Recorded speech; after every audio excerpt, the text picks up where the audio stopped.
تو امام مجاہد سے منقول ہے کہ شہداء کو جنتی پھل پیش کیا جاتا ہے، وَيَجِدُونَ رِيحَهَا، اور اس کی وہ خوشبو محسوس کرتے ہیں، حالانکہ وہ جنت میں نہیں ہوتے، یعنی جنت سے باہر رہنے کے باوجود بھی جنتی ثمرات ان کے سامنے پیش کیے جاتے ہیں اور اس کی خوشبوؤں سے یہ لطف اندوز ہوتے ہیں۔ ہکذا فی المدارک، تفسیر مدارک میں ان کا قول اسی طریقے سے نقل کیا گیا ہے۔ وبالجملة فحیات الشہداء قدر ما یذوق النعیم معلومۃ بالنص القطعی۔ خلاصہ گفتگو یہ ہے کہ شہداء کرام کی زندگی اتنی مقدار میں کہ وہ نعمتوں کا احساس کر سکیں، نص قطعی سے معلوم ہے، یعنی اس بات پر نص قطعی ہے، نص قطعی سے یہ بات ثابت ہے کہ شہداء کرام کو اس قدر تو زندگی عطا کی جاتی ہے کہ وہ چین و سکون کا ادراک کرتے ہیں، خوشی اور فرحت و سرور کو محسوس کرتے ہیں اور ان کی روحیں خوشی سے لطف اندوز ہوتی ہیں۔ اب عام زندوں کی طرح وہ ہاتھ اٹھا کر لقمہ کھاتے تو نہیں جب جنتی پھل پیش کیا جاتا ہے، لیکن کھانے کے نتیجے میں انسان کو جو نشاط اور فرحت و سرور حاصل ہوتا ہے، شہداء کرام اس کا ادراک کرتے ہیں۔ ولیکن میلان القاضی البیضاوی الى ان الآیت تدل على ان الارواح جواہر قائمۃ بانفسها، لیکن قاضی بیضاوی کا میلان اس مقام پر اس بات کی طرف ہے کہ آیت مذکورہ لا تقولوا لمن يقتل في سبيل الله اموات بل احیاء ولكن لا تشعرون، یہ آیت کریمہ اس بات پر دلالت کرتی ہے کہ ارواح ایسے جوہر ہیں جو بذات خود قائم ہیں اور موت کے بعد بھی احساس کرتی رہتی ہیں۔ سمجھا نا؟ موت کے بعد بھی ادراک کرتی رہتی ہیں روحیں، وہ جوہر ہے جو قائم بذات ہی ہے اور موت کے بعد بھی روح کیا ہوتی ہے؟ ادراک کرتی رہتی ہے۔ اب سوال یہ پیدا ہوا کہ جب روح کو یہ فیسلٹی حاصل ہے کہ ہر روح ادراک کرتی ہے ما بعد الموت، جو چیزیں ان کے سامنے پیش ہوتی ہیں اس کا ادراک کرتی ہیں، تو پھر تمام مومنین کے بارے میں کہا جاتا، بالخصوص شہداء کرام کے بارے میں اللہ تعالیٰ نے فرمایا بل احیاء ولکن لا تشعرون۔ اگر قاضی بیضاوی کی یہ بات درخور اعتنا مانا جائے، یعنی قابل توجہ مانی جائے، تو ایسی صورت میں پھر شہداء کرام کا خصوصی طور پر ذکر کیوں کیا گیا؟ جب جوہر روح ایسی جوہر ہے جو ما بعد الموت بھی ادراک کرتی ہے، احساس کرتی ہے، اور ہر روح کو یہ فیسلٹی حاصل ہے، تو پھر بالخصوص شہداء کرام کا ذکر کر کے ان کی کس فضیلت کا بیان ہوا؟ جواب دیتے ہیں، کہتے ہیں قاضی بیضاوی کا میلان اس بات کی طرف ہے کہ آیت کریمہ اس بات پر دلالت کرتی ہے کہ ارواح ایسے جوہر ہیں جو بذات خود قائم ہیں اور موت کے بعد بھی ادراک و احساس کرتی ہیں۔ اب شہداء کرام کو کیوں بالخصوص ذکر کیا گیا؟ تو کہتے ہیں وَأَنَّ تَخْصِيصَ الشُّهَدَاءِ لِاخْتِصَاصِهِمْ بِالْقُرْبِ مِنَ اللَّهِ تَعَالَى وَمَزِيدِ الْبَهْجَةِ وَالْكَرَامَةِ، اور شہداء کرام کا بالخصوص ذکر کرنا اس لیے ہوا ہے، شہداء کرام کا بالخصوص ذکر اس لیے ہوا ہے کہ انہیں اللہ تعالیٰ کا خصوصی قرب حاصل ہے اور انہیں عزت و تکریم زائد حاصل ہے، یعنی عام مومنین سے انہیں عزت و تکریم اعلیٰ اور اشرف طریقے پر حاصل ہے، اس وجہ سے بالخصوص شہداء کرام کا ذکر کیا اور کہا بل احیاء۔ والمذکور فی کلام الامام الزاہدی ان للشہداء لذت الترزیق، اور امام زاہد کے کلام میں یہ بات ذکر کی گئی ہے کہ اس شہداء کے لیے رزق کے استعمال کرنے کی لذتیں ہوتی ہیں، رزق وہ ڈائریکٹ استعمال تو نہیں کرتے، منہ میں تو نہیں ڈالتے، وہ چباتے تو نہیں ہیں، کیونکہ یہ سب دنیا میں تھا۔ اب جب کہ عالم برزخ میں چلے گئے تو وہ چباتے تو نہیں ہیں، لیکن کھانے کے بعد یعنی کھانا کھانے والا کھانے کو استعمال کرنے کے بعد جو لطف حاصل کرتا ہے وہ لطف وہ بھی حاصل کرتے ہیں۔ سمجھا کہ نہیں؟ یہ شہداء تمام شہداء جی یہ شہداء سے مراد تمام شہداء؟ ہاں ہاں، حکم عام ہے۔ یہ ہوتا ہے نا، کوئی قرآن کا کوئی حکم خصوصی موقع پر اگرچہ وارد ہوتا ہے لیکن حکم عام ہوتا ہے۔ اسی کو کہتے ہیں کہ مورد خاص ہے لیکن حکم تیمم کا واقعہ جو ہے، تیمم والی آیت کریمہ کے پانی نہ پاؤ تو تیمم کر لو، یہ تو حضرت عائشہ صدیقہ رضی اللہ تعالیٰ عنہ کا جب ہار گم ہو گیا، صحابہ کرام نے تلاش بسیار کیا، نہ ملا، یہاں تک کہ نماز کے فوت ہو جانے کا اندیشہ کیا جانے لگا۔ اب پانی بھی نہیں تھا کہ وضو کر کے نماز پڑھیں، تب نہ حکم تیمم نازل ہوا۔ لیکن یہ گو کہ محل خاص تھا، مورد خاص تھا، مگر حکم قیامت تک تمام مسلمانوں کے لیے عام ہے کہ جو بھی اس قسم کی مصیبت سے دوچار ہو وہ تیمم کر کے نماز پڑھ سکتا ہے۔ تو اسی طریقے سے یہاں پر گو کہ شہداء بدر کے بارے میں آیت کریمہ نازل ہوئی ہے، مگر حکم عام ہے، تمام شہداء کے لیے حکم عام ہے۔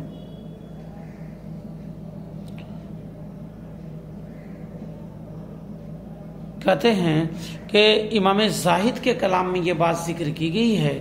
کہ رزق کو استعمال کرنے کی لذت شہداء کرام کو حاصل ہوتی ہے، جس کی دلیل اللہ تعالیٰ کا یہ ارشاد ہے، یرزقون فرحین بما آتاہم اللہ من فضلہ، کہ ان شہداء کرام کو رزق دیا جاتا ہے اور اس فضل الہی پر مسرور و شاداں ہوتے ہیں جو اللہ نے انہیں عطا کیا ہے۔ بما میں جو ماں ہے اسی کا بیان میں فضل ہی ہے، اس لیے میں نے اس کا ترجمہ پہلے کر دیا۔ اور امام زاہد کے کلام میں یہ بات ہے، ان ارواحهم فی اجسام طیور، کہ شہداء کرام کی روحیں پرندوں کے قالب میں ہوتی ہیں۔ تفسیر جلالین میں یہاں پر اجسام کی بجائے قالب کا لفظ استعمال کیا گیا، دونوں ایک ہی معنی میں ہے،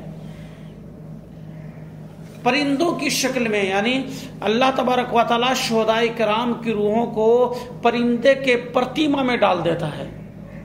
پرندے کی شکل ہوتی ہے اور اس کے جسم میں روحیں ڈال دی جاتی ہیں، اور اس طریقے سے وہ پرندے جنت میں پھتکتے رہتے ہیں اور جہاں چاہتے ہیں جاتے ہیں، جس پھل کو چاہتے اس پر چونچ مارتے ہیں اور لذت محسوس کرتے ہیں۔ کہتے ہیں کہ شہداء کرام کی روحیں پرندوں کے اجسام میں ہوتی ہیں، ترعی فی الجنت الی یوم القیامہ، جو پرندے قیامت تک جنت میں چرتے رہیں گے۔ سمجھانا؟ وانہا نزلت حین طعن الکفار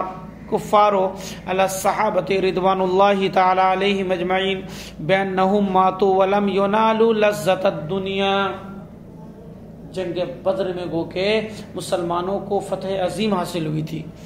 313 مسلمانوں نے 900 سے زائد کافروں کے دانت کھٹے کر دیے تھے، لیکن اس کے باوجود یہ کفار جو ہے مسلمانوں کو ورغلانے کی کوشش کرتے تھے۔ کیا ہوا؟ تمہارا قریبی آدمی مر گیا، دنیا میں ریعان سے یعنی زندگی کے موسم بہار سے کچھ فائدہ بھی نہ اٹھایا اور دنیا سے چلا گیا۔ تب اس کی ان لوگوں کو جو ورغلایا جاتا تھا کفار کی جانب سے اور مسلمانوں کو کے اوپر تانا زنی کی جاتی تھی، یہ آیت کریمہ نازل ہو گئی اور کہا گیا کہ وہ مرے نہیں ہیں، وہ زندہ ہیں، لیکن تم ان کی زندگی کو سمجھ نہیں سکتے ہو۔ کہتے ہیں اور یہ آیت کریمہ اس وقت نازل ہوئی جب کفار نے صحابہ کرام رضوان اللہ تعالی علیہم اجمعین کو تانا دینا شروع کیا، بِأَنَّهُمْ مَاتُوا وَلَمْ يَنَالُوا لَذَّةَ الدُّنْيَا، بئی طور کہ وہ لوگ مر گئے اور دنیا کی لذتوں کو حاصل نہ کیے، دنیا کی لذتوں کو حاصل کیے بغیر چلے گئے۔ فقال لهم اللہ انہم احیاء، تو اللہ تبارک و تعالی نے ان سے فرمایا کہ وہ زندہ ہیں، ولیسوا بمیتین، لیکن ولیسوا بمیتین، اور وہ مردے نہیں ہیں، وہ زندہ ہیں مردے نہیں ہیں۔ وَأَنَّ الْآيَةَ رَدٌّ عَلَى الْمُعْتَزِلَةِ حَيْثُ زَعَمُوا أَنَّ الْمَيِّتَ جَمَادٌ، کہتے ہیں کہ آیت میں معتزلہ کی تردید ہے۔ کس نظریے کی تردید ہے؟ اس کے کس عقیدے کی تردید ہے؟ بیں طور کہ انہوں نے یہ گمان کیا کہ میت یعنی مرنے والا بے جان ہوتا ہے، اس میں کوئی زندگی نہیں ہوتی ہے۔ اصل میں آپ لوگ پڑھو گے بعد ششمائی شرح عقائد میں کہ معتزلہ جو ہے عذاب قبر کے منکر ہیں، کہتے ہیں کہ عذاب قبر نہیں ہوگا، کیونکہ عذاب قبر کس پر ہوگا؟ وہ جس کو دفن کیے وہ باڈی تو بے سدھ ہے، بے جان ہے، مثل جماعت کے ہے، مثل پتھر کے ہے، تو اس کو تکلیف کیوں دی جائے گی، اس کو عذاب کیوں دیا جائے گا؟ اس لیے عذاب قبر کا وہ انکار کرتے ہیں۔ لیکن قرآن نے بل احیاء کا کہ ان کی قلی کھول دی اور کہہ دیا کہ معتزلہ تمہارا نظریہ بالکل فاسد ہے۔ سمجھا کہ نہیں؟ یعنی کہ مرنے کے بعد بھی باڈی میں، لاش میں بعد دفن روح ڈال دی جاتی ہے اور وہ تکلیف و سرور کا احساس کرتی ہے۔ سمجھا نا؟ اس لیے جب وہ عذاب کا مستحق ہوتا ہے، فرشتوں کو مقرر کیا جاتا ہے، اس کے جسم میں روح لوٹا دی جاتی ہے۔ اگر روح لوٹائی نہیں جاتی تو جناب پھر منکر نکیر کیوں آتے ہیں، کیوں جھنجھوڑ کر اٹھاتے ہیں، اور کیوں رسول کائنات صلی اللہ علیہ وسلم کے نورانی سراپا کو دیکھ کر کہتا ہے ھذا رسول اللہ صلی اللہ علیہ وسلم؟ کیسے کہتا ہے اگر روحیں نہیں آتی ہیں تو؟ اس لیے روح آتی ہے، زندگی ملتی ہے، لیکن اب دنیا میں عود کرنا اس کے لیے مستبعد ہے اور محال ہے۔ سمجھا کہ نہیں؟ کہتے ہیں کہ اور اس آیت کریمہ میں معتزلہ کی تردید بھی ہے، بے طور کہ انہوں نے گمان کیا کہ مردہ بے جان ہے، اس میں کوئی زندگی نہیں، فتعذیبہ محال، تو قبر میں عذاب دینا محال ہے، اس لیے عذاب قبر کا ہی انکار کر دیا ان لوگوں نے۔ اب پھر معتزلہ سے سوال ہوا جناب پھر قرآن نے اس کو احیا کیوں کہا؟ اور اگر وہ مثل جماعت کے ہے، مثل پتھر کے ہے، تو پھر قرآن نے اس کو بل احیا کیوں کہا؟ تو کہا وہ مال کے حساب سے، یعنی انجام کار قیامت کے دن اس کی روح میں اس کے جسم میں روح ڈالی جائے گی اور پھر ان سے پرسش سوالات ہوں گے۔ وہاں پر پوچھا جائے گا کہ کتنی نمازیں پڑھی تھی، کتنے روزے رکھے تھے، کتنے نیک اعمال کیے تھے، وہاں حساب و کتاب ہوگا، وہاں پر زندگی دی جائے گی۔ اگر یہ بات ہے جناب تو ایسی زندگی میں شہداء کی کیا تخصیص ہے؟ ایسی زندگی تو ہر مومن کو ملے گی، اور ایسی زندگی مومن کی بات تو چھوڑو کافروں کو بھی ملے گی۔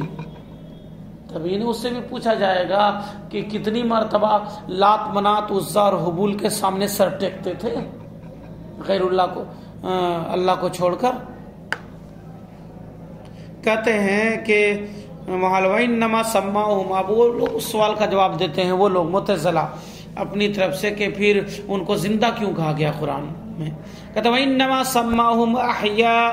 اور قرآن نے اس کو زندہ بتایا بے اعتبار المال، انجام کے اعتبار سے، یعنی قیامت کے اعتبار سے۔ اور ہم اہل سنت والجماعت کہتے ہیں ان تخصیصہ بالشہداء ینافی ذلک، شہداء کرام کو زندگی کے ساتھ خاص کرنا اس کے منافی ہے، یعنی تمہاری اس قول کے منافی ہے کہ میت جو ہے مثل پتھر کے ہے، اس میں کوئی جان نہیں ہے اور عذاب قبر دیا جانا محال ہے، یہ بالکل منافی بات ہے۔ لأن الحیات باعتبار المال، کیونکہ انجام کے اعتبار سے زندگی یعم الکل، سب کو عام ہے، ہر مومن کو ملے گی زندگی، بلکہ ہر کافر کو ملے گی، بلکہ یہ کہہ لو کہ تمام اولین و آخرین کو جو میدان محشر میں جمع کیا جائے گا سب کے جسموں میں روحیں ڈالی جائیں گی، تبھی تو سوال ہوگا اس سے۔ وَيُثْبَتُ أَنَّ تَعْظِيمَ الْمَيِّتِ الَّذِي هُوَ مَيِّتٌ فِي حَقِّنَا وَيَثْبُتُ أَنَّ تعظیم المیت الذی هو میت فی حقنا غیر مستحیل، اور کہتے ہیں کہ اور یہ بات ثابت ہوتی ہے کہ میت کی تعظیم، اس مردے کی تعظیم جو ہمارے حق میں مردہ ہے، محال نہیں ہے، یعنی اس کی تعظیم کی جائے گی، سمجھا کہ نہیں؟ تعظیم کرنا، اس کی عظمت بیان کرنا یہ محال نہیں ہے۔ یہ امام زاہد کی بات چل رہی ہے کہ آیت کریمہ سے یہ بات بھی ثابت ہوتی ہے کہ اس میت کی تعظیم ثابت ہے جو ہمارے حق میں مر چکے ہیں، اس میت کی تعظیم جو ہمارے حق میں مردہ ہو چکے ہیں محال نہیں ہے۔ تعظیم کا نا بڑا جاننا، اور مردوں کی تعظیم کرتے ہیں تبھی تو ہم کاندھے پہ اٹھاتے ہیں، اس کی تکریم کرتے ہیں تبھی تو نہلاتے ہیں، اس کی تکریم کرتے ہیں تبھی تو نماز جنازہ پڑھتے ہیں۔ نماز جنازہ پڑھنے کا مقصد کیا ہے؟ تکریم ہی تو ہے۔ کہتے ہیں یجوز ان یکون حیا فی حق اللہ تعالی، ان یجوز حیا فی حق اللہ تعالی، کیونکہ یہ ممکن ہے کہ اللہ تعالیٰ کے حق میں وہ زندہ ہو۔ ھذا حاصل و کلام ہی، یہ ان کے گفتگو کا خلاصہ ہے، امام زاہد کی۔ ولیکن لا یخفی ان صاحب الکشاف مع تصلبہ فی مذہب الاعتزال، لیکن اس بات میں کوئی خفا نہیں ہے کہ صاحب کشاف باوجود کہ متصلب معتزلی تھے، انہوں نے شہداء کے نعمت سے لطف اندوز ہونے کا اعتراف کیا ہے اور اس کی زندگی کا اعتراف کیا ہے۔ یعنی علامہ جار اللہ زمخشری معتزلی تھے، لیکن اس کے باوجود ان کی تفسیر کشاف کی عبارت اس بات پر دال ہے کہ وہ بھی اس بات کو مانتے ہیں کہ شہداء کو زندگی ملے گی، اور وہ بھی اس بات کو مانتے ہیں کہ شہداء نعمت الہی سے لطف اندوز ہوتے ہیں، سمجھا کہ نہیں؟ اور کہا جاتا الفضل ما شہدت بہ العدا، فضیلت تو اس وقت عیاں ہوتی ہے جبکہ دشمن آپ کے حق میں گواہی دے دے، اپنے دے تو کوئی بات نہیں، لیکن دشمن دے تو تب اس وقت فضیلت ثابت ہوتی ہے، سمجھا؟ تو ایک طریقے سے یہ جو معتزلی ہمارے نظریے کے خلاف ہیں، ان کے ایک جید عالم دین نے، جن کو صاحب کشاف کہا جاتا ہے، مذہب معتزلی میں متصلب ہونے کے باوجود اعتراف کیا ہے کہ شہداء کرام نعمتوں سے لطف اندوز ہوتے ہیں، اور ان کی زندگی کا اعتراف کیا ہے۔ حیث نقل الاثار المذکورۃ، بیں طور کے مذکورہ آثار کو انہوں نے بھی نقل کیا ہے، عن الحسن ان الشہداء احیاء عند اللہ، امام حسن سے منقول ہے، اوپر گزرا ہے کہ نہیں؟ اس قسم کے جو بھی حدیثیں ہیں انہوں نے بھی اپنی کتاب میں نقل کی ہے۔ پھر انہوں نے کہا ہے آگے علامہ جار اللہ زمخشری نے، وقالوا، ان لوگوں نے کہا یجوز ان یجمع اللہ لمن اجزاء الشہداء جملتاً، لام بھی ہے من سے کے اوپر میں، تو لام بھی تاکید کے لیے ہوگا، لمن۔ کہتے ہیں کہ علامہ جار اللہ زمخشری نے آگے کہا ہے کہ اور علماء نے کہا ہے کہ جائز ہے کہ اللہ تبارک و تعالی شہداء کرام کے تمام اجزاء کو اکٹھا کر دے،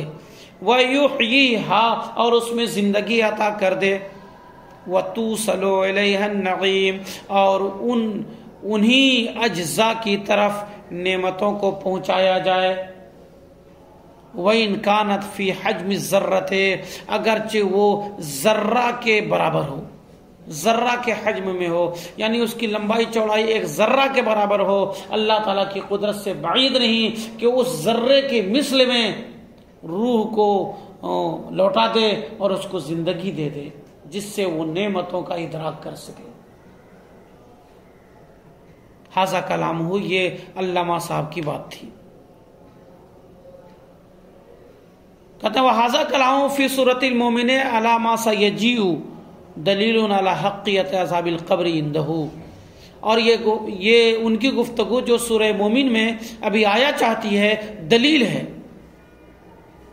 عذاب قبر کے برحق ہونے پر ان کے نزدیک بھی، کہ ان کے نزدیک بھی عذاب قبر برحق ہے، تبھی تو اس طرح کی بات کر رہے ہیں۔ ہاں، صاحب کشاف کے نزدیک۔ وحاصل الکلام فی ھذا المقام، اور گفتگو کا خلاصہ اس مقام پر یہ ہے، ان الآیت ان اجریت علی ظاہرہا، کہ آیت کو اگر اس کے ظاہر پر محمول کیا جائے شہداء کے حق میں خاص کر، تو واضح دلیل ہو جائے گی کہ شہداء زندہ ہیں اور نعمتوں کی لذت کا ادراک کرتے ہیں، لیکن شہداء کے علاوہ دوسرے مومنین اور کافرین فَيُعْلَمُ تَنْعِيمُهُمْ وَتَعْذِيبُهُمْ، تو دیگر مومنین و کافرین کا نعمتوں سے لطف اندوز ہونا اور عذاب سے تکلیف محسوس کرنا اور اس کی زندگی کا علم علی قدر ذالک، اس کی مقدار کے مطابق دوسری نسلوں سے معلوم ہوتی ہے، یعنی دوسری نسلوں سے یہ عام مومنین کی بھی زندگی کا پتہ چلتا ہے، اور عام مومنین میں بھی جو نیکوکار ہوتے ہیں ان کے لیے بھی جنت کے دروازے کھول دیے جاتے ہیں، اور بھی وہ بھی نعمتوں کا احساس کرتے ہیں، عام مومنین بھی، اور اس کا ثبوت دوسری آیت کریمہ سے ہے۔ کہتے ہیں وَإِنْ اُعْتِبَرَ الْعُمُومُ فِي الْآیَةِ، اور آیت میں عموم کا اعتبار کر لیا جائے، وہ کہ پہلے کہا گیا کہ لا تقولوا لمن يقتل في سبيل الله اموات، جو اللہ کی راہ میں قتل کر دیے جائیں انہیں مردہ نہ کہو بلکہ وہ زندہ ہیں، لیکن تم ان کی زندگی کو سمجھے، گو کہ شہداء کے بارے میں ہے وارد ہوا، مگر حکم کا عام مان لیا جائے کہ جو بھی مومن مرتے ہیں ان کو زندگی ملتی ہے، تو پھر کہتے ہیں وَإِنْ اُعْتِبَرَ الْعُمُومُ، اور اگر آیت میں عموم کا اعتبار کیا جائے تو، اور یہ کہا جائے کہ نعمتوں کا ادراک شہداء بھی کرتے ہیں اور ہر مومن بھی کرتا ہے، تو پھر ایسی صورت میں بالخصوص شہداء کا ذکر کس مقصد کے لیے ہوگا؟ کہتے ہیں وَجُعِلَ تَخْصِيصُ الشُّهَدَاءِ لِشَرْفِهِمْ، اور بالخصوص شہداء کے ذکر کو ان کی شرافت کی وجہ سے قرار دیا جائے، کہ تمام مومنین کو زندہ کیا جاتا ہے، زندگی تمام مومنین کو ملتی ہے، جیسا کہ ہم لوگوں نے نچلی کتاب میں پڑھا کہ نہیں، کہ جب مردے کو دفن کر دیا جاتا ہے اور 40 قدم جب دفن کرنے والے چل کر آتے ہیں تو منکر نکیر آتا ہے، جھنجھوڑ کر اٹھاتا ہے، اس کی آنکھیں بڑی بڑی نیلی نیلی ہوتی ہیں اور وہ زمین کو چیرتا ہوا اپنے بڑے بڑے دانتوں سے آتا ہے، مردے کو جھنجھوڑ کر اٹھاتا ہے، مردہ سمجھتا ہے کہ ابھی عصر کا وقت ہے، اسے نظر آتا ہے کہ سورج ادھر مغرب کے سمت میں جا رہا ہے اور عصر کی نماز کا وقت اسے محسوس ہوتا ہے، اس وقت فرشتے اس سے سوال کرتے ہیں، پھر جب وہ سوالوں کا جواب دے دیتا ہے تو کہا جاتا ہے سو جا جیسے کہ پہلے رات کی دلہن سوتی ہے، آرام سکون کے ساتھ سو جا، جنت کی کھڑکی کھول دی جاتی ہے، پڑھا کہ نہیں؟ یہ تو یہ ہر مومن کو یہ فیسلٹی حاصل ہوتی ہے جو بھی جواب دے لے، زندگی تو سب کو ملتی ہے لیکن جو جواب دے لے اس کو فیسلٹی بھی مل جاتی ہے، تو پھر شہداء کرام کا بالخصوص اس آیت کریمہ میں کیوں ذکر کیا گیا؟ کہتے ہیں کہ یہ زندگی تو ہر مومن کو ملتی ہے لیکن شہداء کرام کی زندگی تمام مومنین کی زندگی سے اشرف و اعلیٰ ہوتی ہے، اس لیے بالخصوص ان کا ذکر کیا گیا ہے۔ اور شہداء کرام کے خصوصی طور پر ذکر کیے جانے کو ان کی شرافت کی وجہ سے قرار دیا جائے، تو پھر اگر ایسا کیا جائے عموم کا اعتبار کر لیا جائے تو اب اس کی جزا ان اعتبر کی جزا کان الآیت دلیلا علی تنعیم کل مومن صالح، تو آیت کریمہ دلیل ہو جائے گی کہ ہر نیک مومن کے نعمتوں سے لطف اندوز ہونے پر دلیل ہو جائے گی کہ نعمتوں سے لطف اندوز ہر مومن ہوا کرتا ہے،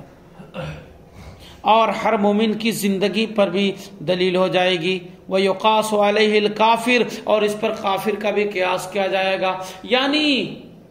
جسم میں روح کا عود جو ہوتا ہے، روح جو لوٹائی جاتی ہے، صرف اس میں مومن ہی نہیں بلکہ کافرین کے جسم میں بھی لوٹائی جاتی ہے، لیکن تو وہ سوال کرنے پر صرف ہا لا ادری، ہا لا ادری اور ہا لا ادری، اس کے علاوہ کچھ نہیں بولتا ہے، جہنم کی کھڑکی کھول دی جاتی ہے، اور اس طریقے سے وہ جہنم کی تکلیف کو یہیں سے محسوس کرنا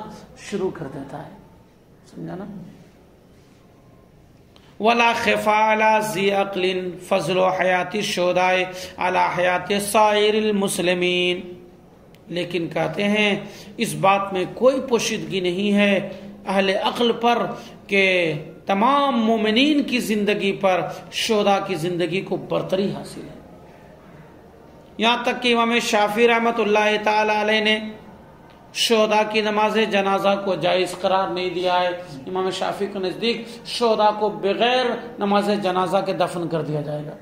چونکہ اللہ تعالیٰ نے اس کو شہادت کا جام پلا کر جس مرتبہ عظمیٰ پر فائز فرمایا ہے وہی مرتبہ عظمیٰ اس کے تمام گناہوں کے کفارے کے لیے کافی ہے، اس کی تعظیم و تکریم کے لیے عند اللہ وہی کافی ہے. ایکسٹرا ان کے لیے دعا کرنے کی کوئی ضرورت نہیں ہے. یہ امام شافعی کا عشق کہتا ہے، وہ اپنا مذہب بیان کرتے ہیں. وَأَوْجَبَهَا عَلَى غَيْرِهِمْ اور نماز جنازہ کو غیر شہداء یعنی دیگر مومنین پر واجب قرار دیا ہے. إِلَّا أَنَّ الْحَيَاةَ قَدْرٌ تَنْعِيمٌ ثَابِتٌ فِي الْكُلِّ، مگر یہ کہ زندگی نعمت کے ادراک کرنے کی مانند ہر ایک میں ثابت ہے، مومن میں بھی، ہر مومن میں بھی اور شہداء میں بھی.